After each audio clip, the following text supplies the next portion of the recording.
Hello friends, வணக்கம். வீட்டு சாப்பாட்டுக்கு வந்ததுக்கு நன்றி. இன்னைக்கு வீட்டு சாப்பாட்டில சூப்பரா நல்லா சாஃப்ட்டா இருக்கிற கோதுமை பரோட்டா, அதுக்கு மேட்ச் ஆகுற மாரி அட்டகாசமான சால்னா எப்படி செய்யறதுன்னு பார்க்கலாம். சரி வாங்க, இப்போ நம்ம செய்ய ஆரம்பிச்சிடலாம்.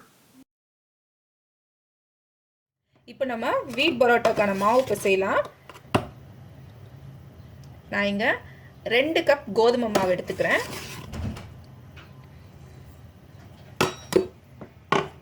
மாவுக்கு தேவையான அளவுக்கு உப்பு,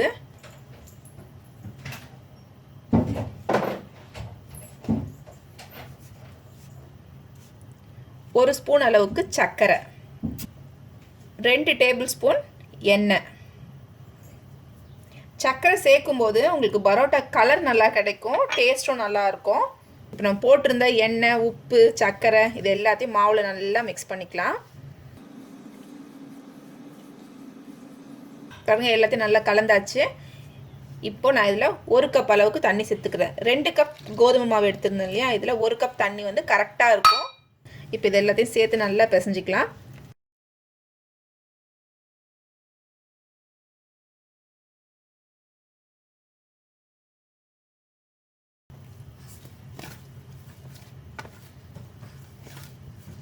நான் எடுத்திருந்த கோதுமை மாவுக்கு 1 கப் தண்ணி கரெக்டாக இருந்துச்சு.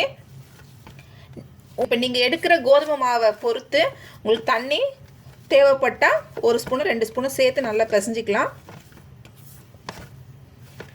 நான் இன்றைக்கி தண்ணி மட்டும் சேர்த்து இதில் பிசைஞ்சிட்ருக்கேன். நீங்கள் இது கூட ஒரு 1/4 கப் அளவுக்கு பால் சேர்த்தும் செய்யலாம், நல்லா சாஃப்டாக இருக்கும். மாவு நல்லா பிசைஞ்சாச்சு. இப்போ இதை ஒரு 5 நிமிஷமாவது நல்லா அழுத்தம் கொடுத்து பிசைஞ்சிங்க அப்படின்னா தான் மாவு நல்லா சாஃப்டாக இருக்கும். நீங்கள் எவ்வளோக்கு எவ்வளோ நல்லா சாஃப்டாக பிசைறீங்களோ அதுக்கேற்ற மாதிரி நம்மளுடைய பரோட்டா நல்லா சாஃப்டாக கிடைக்கும்.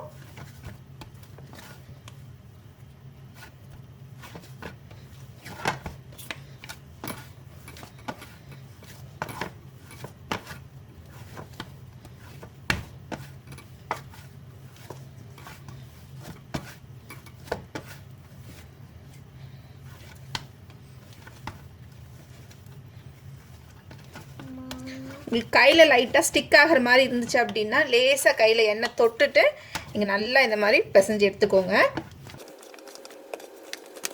பரோட்டா சாஃப்டாக கிடைக்கணும் அப்படிங்கிறதுனால இந்த பரோட்டா மாவில் அப்படியே எண்ணெயை ஊற்றி பிசைஞ்சாதான் சாஃப்டாக வரும்னு இல்லை, கொஞ்சம் மெனக்கிடணும், அவ்வளோதான். இந்த மாவு மட்டும் கொஞ்சம் அழுத்தம் கொடுத்து நல்லா பிசைஞ்சிட்டிங்க அப்படின்னா எண்ணெய்லாம் கம்மியாக ஊற்றி நல்லா பரோட்டா சாப்பிட்லாம். பாருங்கள், மாவு இந்த அளவுக்கு நல்லா சாஃப்டாக பிசைஞ்சிட்டேன். கவுண்டர் டாப் நல்லா க்ளீன் பண்ணிவிட்டு பிசைஞ்சு வச்சுருக்க மாவை கொஞ்சம் நேரத்துக்கு இந்த மாதிரி தூக்கி போட்டு அடித்து பிசைஞ்சிங்க அப்படின்னா மாவு நல்லா சாஃப்டாகிடும். மாவு நல்லா இந்த அளவுக்கு பிசைஞ்சு எடுத்துருக்கேன். இந்த மாதிரி எண்ணெயை லைட்டாக இந்த மாவு மேலே பூசிட்டு இதை அப்படியே ஒரு 1/2 மணி நேரம் ஊற வச்சிடலாம். 1/2 மணி நேரம் கழித்து நம்ம ரோல் பண்ணி பரோட்டா செய்ய ஆரம்பிச்சிடலாம். இப்போ நம்ம பரோட்டாக்கான சால்னா ரெடி பண்ணலாம். நான் இங்கே ஒரு கடாயில் கொஞ்சமாக எண்ணெய் ஊற்றிருக்கேன். எண்ணெய் காயட்டும்.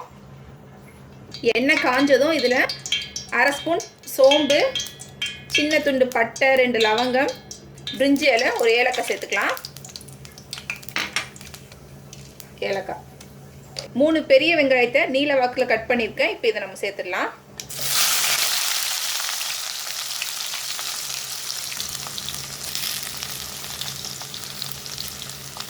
இது கூடவே கருவேப்பிலை, காரத்துக்கு 2 பச்சை மிளகாய், வெங்காயம், கருவேப்பிலை, பச்சை மிளகாய் எல்லாத்தையும் சேர்த்தாச்சு. இப்போ இதை நல்லா வதக்கிக்கலாம். வெங்காயம் நல்லா இந்த அளவுக்கு வதங்கியிருக்கு. இப்போது 1 ஸ்பூன் இஞ்சி பூண்டு விழுது சேர்த்து நல்லா இதை வதக்கிக்கலாம். இஞ்சி பூண்டு வதங்கிறதுக்குள்ளார இதுக்கு தேவையான மசாலா அரைச்சிட்டு வந்துடலாம். 1/2 கப் தேங்காய், கொஞ்சமாக முந்திரி பருப்பு, ஒரு 6லேருந்து 7 முந்திரி பருப்பு, சின்ன துண்டு பட்டை, 1/2 ஸ்பூன் சோம்பு, ஒரு 6 சின்ன வெங்காயம், 1/4 ஸ்பூன் மஞ்சத்தூள், 1/2 ஸ்பூன் சிக்கன் மசாலா சேர்த்துக்கிறேன். நீங்கள் சிக்கன் மசாலாவுக்கு பதிலாக மட்டன் மசாலா சேர்த்துக்கலாம், கரம் மசாலா சேர்த்துக்கலாம். இப்போ இது எல்லாத்தையும் நல்லா நைஸாக அரைச்சி எடுத்துக்கலாம். நான் இன்றைக்கி முந்திரி பருப்பு மட்டும் சேர்த்துருக்கேன். நீங்கள் இது கூட கசகசா சேர்த்துக்கலாம். கொஞ்சமாக பொட்டுக்கடலை, முந்திரி பருப்புக்கு பதிலாக கொஞ்சமாக பொட்டுக்கடலை சேர்த்து கூட நீங்கள் நல்லா நைஸாக அரைச்சிக்கலாம். தேங்காய் நல்லா இந்த மாதிரி நைஸாக அரைச்சி எடுத்துட்டேன். இஞ்சி பூண்டோடைய பச்சை வாசனை போயிடுச்சு. இப்போ இதில் மீடியம் சைஸ் தக்காளி 2 நறுக்கியிருக்கேன். இது சேர்த்து நல்லா வதக்கிக்கலாம்.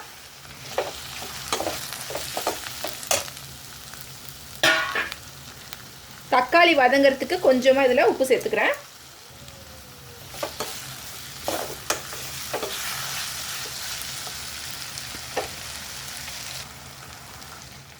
தக்காளி இந்த அளவுக்கு வதங்கினதும் அரைச்சி வச்சிருக்க தேங்காய் விழுது சேர்த்துடலாம்.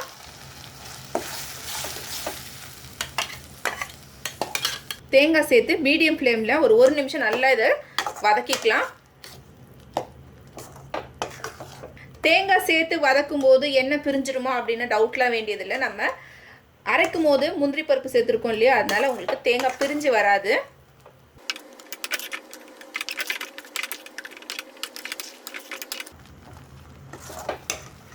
நம்ம இதில் சின்ன வெங்காயத்தை பச்சையாக சேர்த்துருக்கோம் இல்லையா, அதனுடைய ஸ்மெல் போகிறதுக்காகத்தான் இதை மாதிரி ஒரு நிமிஷம் நல்லா வதக்க சொல்கிறேன். நல்லா இந்த அளவுக்கு வதங்கியிருக்கு. இப்போது காரத்துக்கு ஏற்ற மாதிரி தனி மிளகாத்தூள் 1 ஸ்பூன் சேர்த்துக்கிறேன். உங்கள் காரத்தை அட்ஜஸ்ட் பண்ணி நீங்கள் மிளகாத்தூள் சேர்த்துக்கலாம். 1.5 ஸ்பூன் தனியா,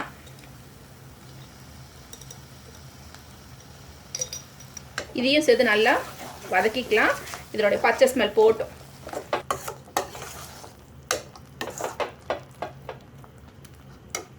உங்களுக்கு சால்ல நல்லா கலர் கிடைக்கணும் அப்படின்னா காஷ்மீரி தூள் கொஞ்சம் சேர்த்துக்கலாம். இந்த அளவுக்கு வதங்கினா போதும்.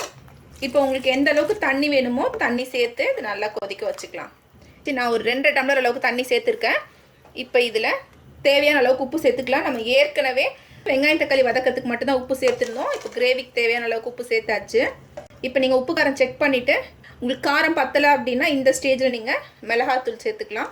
ஒரு 10 நிமிஷம் நல்லா கொதிக்க வச்சோம் அப்படின்னா கிரேவி நமக்கு ரெடி ஆகிடும். பாருங்க, சால்ல நல்லா கொதிச்சு இந்த அளவுக்கு திக்காக இருக்கு. நான் உங்களுக்கு கன்சிஸ்டன்சி காட்டுறேன். இன்னும் கொஞ்சம் நேரம் ஆச்சு அப்படின்னா திக்காயிடும். ஸோ இந்த ஸ்டேஜில் நம்ம ஃப்ளேம் ஆஃப் பண்ணிடலாம். ஃப்ளேம் ஆஃப் பண்ணுறதுக்கு முன்னாடி இதில் கொஞ்சமாக கொத்தமல்லி தூவி ஃப்ளேம் ஆஃப் பண்ணிடலாம்.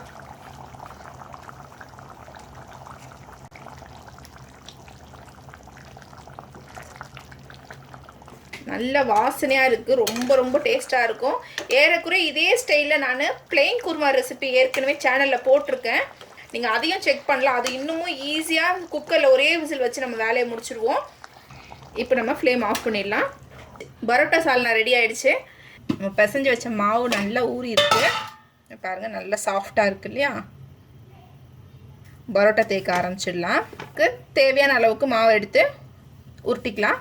எப்பவுமே சப்பாத்தியை விட பரோட்டா வந்து கொஞ்சம் திக்காக இருக்கும். அதனால் மாவு கொஞ்சம் பெருசாகவே எடுத்துடுங்க.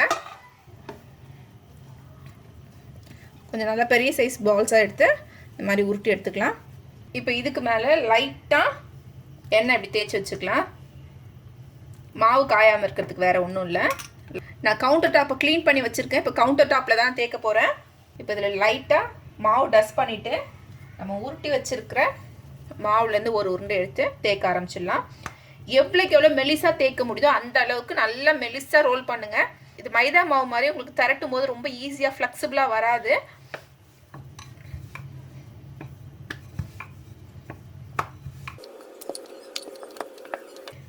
இந்த மாதிரி ரோல் பண்ணும்போது ஷேப் வரணும்லாம் அவசியம் இல்லை. இது நம்ம ஃபோல்ட் பண்ணும்போது உங்களுக்கு ரவுண்ட் ஷேப் வந்துடும். நல்லா தின்னாக ரோல் பண்ணிட்டேன். உங்களுக்கு தெரியும்னு நினைக்கிறேன். நல்லா இந்த அளவுக்கு தின்னாக ரோல் பண்ணியிருக்கேன். தேய்ச்சி வச்சுருக்க மாவுக்கு மேலே கொஞ்சம் எண்ணெயை நல்லா அப்ளை பண்ணிடலாம்.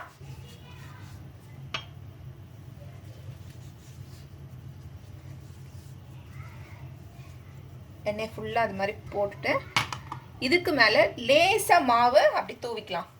அப்போ தான் உங்களுக்கு லேயர்ஸ் பிரியும் நல்லா. இப்போ நம்ம விசிறிக்கு மடிப்போம் பார்த்தீங்களா, அந்த மாதிரி மடிச்சுக்கலாம். அதாவது ஃப்ளீட்ஸ்லாம் எடுப்போம் பாருங்க, அதே மாதிரி.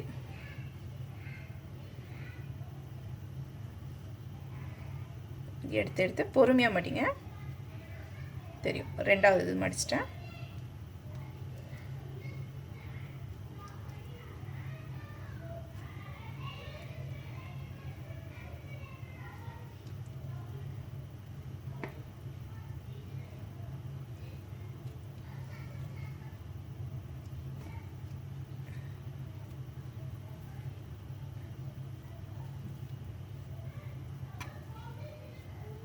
பார்த்திங்களா, மடிச்சாச்சு.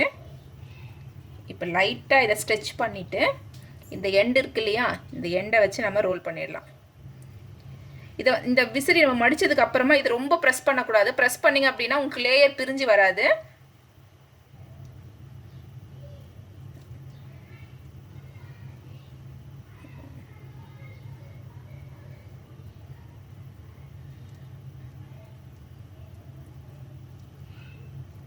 தெரியும், நல்ல லேஸாக இருக்கு இல்லையா, இந்த மாதிரி. இப்போ இந்த எட்ஜை கீழே வச்சுருங்க. கீழே வச்சு ப்ரெஸ் பண்ணிடும். அவ்வளோதான். இதே மாதிரி எல்லாத்தையும் நம்ம ரெடி பண்ணிக்கலாம். இந்த மாதிரி நம்ம ரெடி பண்ணதுக்கு அப்புறமா இந்த மாவுக்கு மேலே லேசாக எண்ணெய் தடவிடுங்க. மாவு காயக்கூடாது இல்லையா, அதனால் லேசாக எண்ணெய் தடவிட்டு நம்ம அடுத்தது இது அடுத்த மாவை நம்ம ரெடி பண்ணிடலாம்.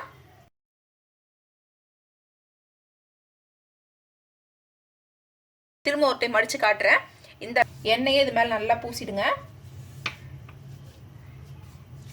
நான் இன்னைக்கு எண்ணெய் சேர்க்குறேன், நீங்கள் வெண்ணெய் சேர்க்கலாம், நெய் சேர்க்கலாம், இது உங்களுடைய விருப்பம்தான்.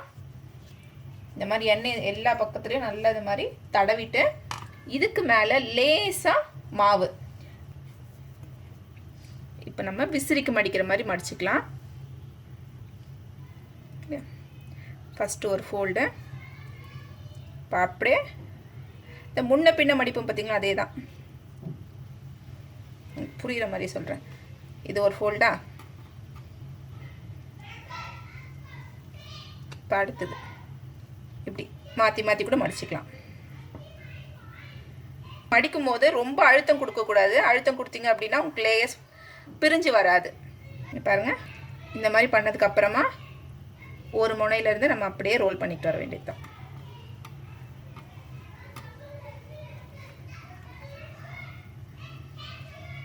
இந்த கடைசியாக வச்சு ப்ரெஸ் பண்ணுங்க. அவ்வளோதான்.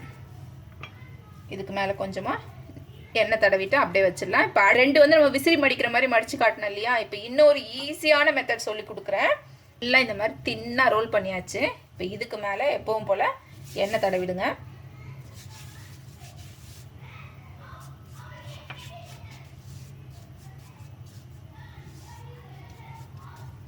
எண்ணெய் தடவிட்டு லேசாக மாவு இந்த மாதிரி தூவிட்டு இப்போ நம்ம கத்தியை வச்சு கட் பண்ண போகிறோம்.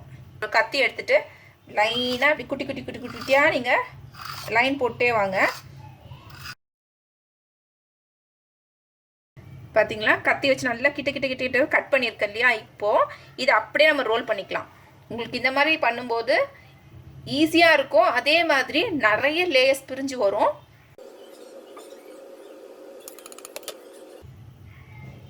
அப்படியே எல்லாத்தையும் சேர்த்துட்டு வந்துடுங்க.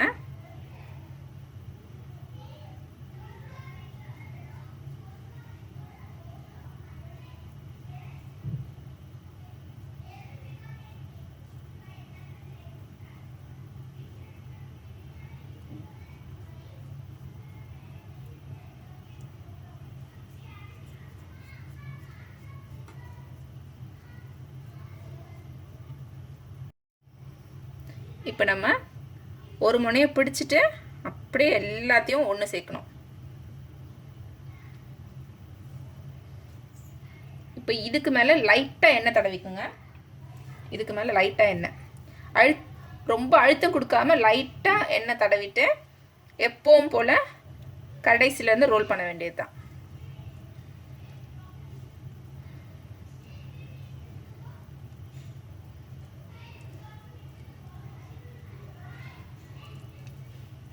அவ்வளோதான். நான் உங்களுக்கு இன்னொன்று கூட செஞ்சு காட்டுறேன்.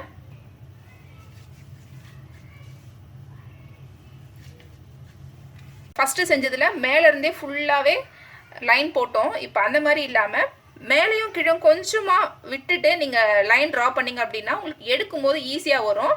பார்த்தீங்கன்னா மேலேயும் கொஞ்சம் கொஞ்சம் இடத்த விட்டுட்டு நீங்கள் அது மாதிரி உங்களுக்கு அது மாதிரி இந்த மாதிரி பண்ணிங்கன்னா ரோல் பண்ணும்போது உங்களுக்கு இந்த இடத்த மட்டும் பிடிச்சிட்டு எடுக்கிறது ஈஸியாக வரும். இப்போ நம்ம இந்த பக்கம் அப்படியே பிடிச்சிட்டு எடுத்திங்கன்னா உங்களுக்கு அப்படியே வரும்.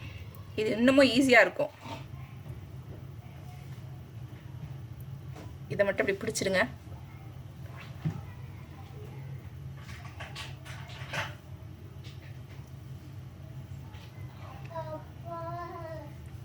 இப்போ எப்பவும் போல் ரோல் பண்ணிடலாம்.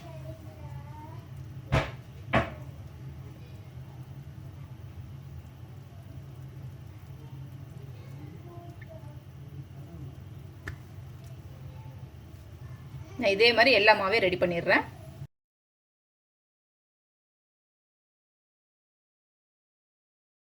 நான் எல்லாத்தையும் இது மாதிரி ரெடி பண்ணியிருக்கேன். இப்போ நம்ம தேய்க்கலாம். கையை வச்சே நீங்கள் நல்லா இது மாதிரி ப்ரெஸ் பண்ணிக்கலாம். உங்களுக்கு கையை வச்சு இது மாதிரி ப்ரெஸ் பண்ண முடியல அப்படின்னா நீங்கள் எப்பவும் போல் சப்பாத்தி கட்டை யூஸ் பண்ணி உருட்டிக்கலாம். நான் உங்களுக்கு அதுவும் காட்டுறேன். இந்த மாதிரி பண்ணும்போது ரொம்ப அழுத்தம் கொடுத்து பண்ணக்கூடாது. ரொம்ப அழுத்தம் கொடுத்தீங்க அப்படின்னா அந்த லேயர்ஸ் ஃபுல்லாக செட் ஆகிடும். அப்போ உங்களுக்கு லேயர் பிரிஞ்சு வராது.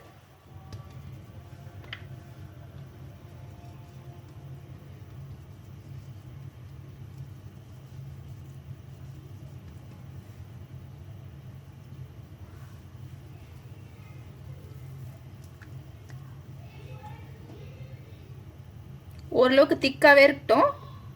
பரோட்டா அப்படிங்கிறதுனால திக்காக இருக்கணும். ரொம்ப நேரம் இருந்தால் நல்லா இருக்காது. இந்த அளவுக்கு திக்காக இருக்கட்டும். இப்போ சப்பாத்தி கட்டையை வச்சு எப்படி உருட்டுறதுன்னு காட்டுறேன். சப்பாத்தி கட்டையை வச்சு ரோல் பண்ணும்போது ப்ரெஷர் ரொம்ப கொடுக்காம அப்படி ஜென்டிலாக நீங்கள் அதை ரோல் பண்ணணும்.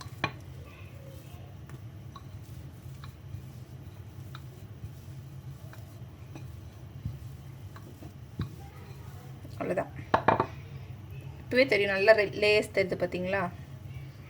இந்த அளவுக்கு திக்காக எடுத்து காட்டுறேன். இந்த அளவுக்கு திக்காக ரோல் பண்ணால் தான் பரோட்டா நல்லாயிருக்கும். இப்போ பேன் காஞ்சிருச்சு. நம்ம ரெடி பண்ணி வச்சுருக்க பரோட்டாவை போட்டு வேக வச்சு எடுத்துக்கலாம். நீங்கள் பரோட்டா குக் பண்ணும்போது மட்டும் ஃப்ளேம் எப்போயும் மீடியம் ஃப்ளேமில் வச்சு குக் பண்ணுங்கள். ஏன்னா கொஞ்சம் திக்காக தேய்ச்சிருக்கோம் இல்லையா, வேகணும். ஸோ மீடியம் ஃப்ளேமில் வச்சு குக் பண்ணிங்க அப்படின்னா தான் கரெக்டாக இருக்கும். ஒரு பக்கம் குக் ஆகிடுச்சு. நம்ம அடுத்த பக்கம் எடுத்து போடலாம். நம்ம ஏற்கனவே எண்ணெய் விட்டுருக்கோம். ஸோ தேவைப்பட்டால் மேலே லைட்டாக எண்ணெய் அப்ளை பண்ணி சுட்டு எடுத்துக்கலாம்.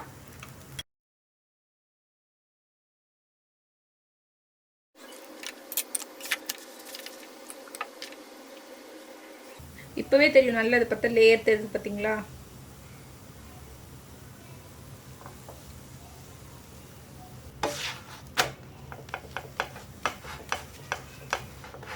ரெண்டு பக்கம் நல்லா குக் ஆகி மேலே அந்த ப்ரௌன் ஸ்பாட் வந்திருக்கு பார்த்தீங்களா? இப்போ நம்ம எடுத்துடலாம்.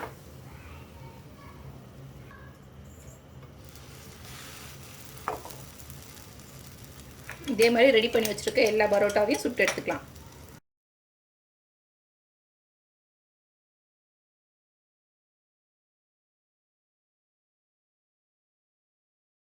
பாருங்க, ஒரு 3 பரோட்டா நான் செஞ்சுட்டேன். ஒரு 3லேருந்து 4 பரோட்டா செஞ்சதுக்கப்புறமா சூடாக இருக்கும்போது லைட்டாக இப்படி கையில் அடிச்சு விடுங்க. இது மைதா பரோட்டா மாதிரி உங்களுக்கு அந்த அளவுக்கு தனித்தனியாக லேயர்ஸ் வராது. சூடாக இருக்கும்போது பண்ணிங்க அப்படின்னா கரெக்டாக இருக்கும். அவ்வளோதான், நம்மளுடைய பரோட்டாஸ் ரெடி ஆகிடுச்சு. இது பாருங்கள் எந்த அளவுக்கு லேயர்ஸ்லாம் வந்திருக்குன்னு தெரியும். எல்லாம் இந்த மாதிரி லேயர் பிரிஞ்சு வரும். நல்ல சாஃப்டாக இருக்கும். மாவு எந்த அளவுக்கு ஊறுதோ அந்த அளவுக்கு பரோட்டா நல்ல சாஃப்டாக கிடைக்கும். பாருங்கள் நல்ல லேயர்ஸ் பிரிஞ்சிருக்கு பாருங்கள். மொத்தமாக 2 கப் மாவுக்கு மாவு பிசையும் போது 2 டேபிள் ஸ்பூன் அளவுக்கு எண்ணெய், இந்த மாவு உருட்டி எடுக்கும்போது ஒரு 1.5 டேபிள் ஸ்பூன் அளவுக்கு எண்ணெய் தேவைப்படுச்சு. மொத்தமாக 3.5 டேபிள் ஸ்பூன் எண்ணெய் இருந்துச்சு அப்படின்னாலே நல்ல சாஃப்டான பரோட்டா வீட்லேயே செய்யலாம். ரொம்ப ரொம்ப டேஸ்டியான கோதுமை பரோட்டாவும் கடையில் வைக்கிற மாதிரி சால்னாவும் ரெடி ஆகிடுச்சு. இந்த பாருங்கள் பரோட்டா நல்ல சாஃப்டாக லேயர்ஸ் பிரிஞ்சிருக்கு. நான் சொல்லியிருக்க மாதிரியே நீங்கள் ஃபாலோ பண்ணுங்கள். நல்லா இந்த மாதிரி சாஃப்டான பரோட்டா வீட்லேயே செய்யலாம். ஃபஸ்ட்டே சொன்னேன் பார்த்தீங்களா, கிரேவி கொஞ்சம் நேரம் ஆறுச்சு அப்படின்னா நல்லா இந்த அளவுக்கு திக்காக வந்துடும்.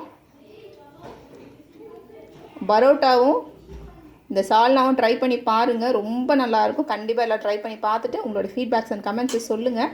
வீடியோ பிடிச்சிருந்தா லைக் பண்ணுங்கள், ஷேர் பண்ணுங்கள், மறக்காமல் சப்ஸ்கிரைப் பண்ணுங்கள். இன்னொரு இன்ட்ரெஸ்டிங்கான ரெசிபியில் பார்க்கலாம். நன்றி, வணக்கம். நான் இப்போ டேஸ்ட் பண்ணி பார்க்குறேன்.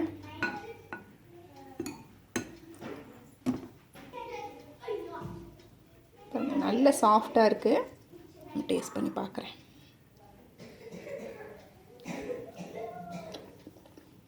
வாவ், ரொம்ப நல்லா இருக்குது.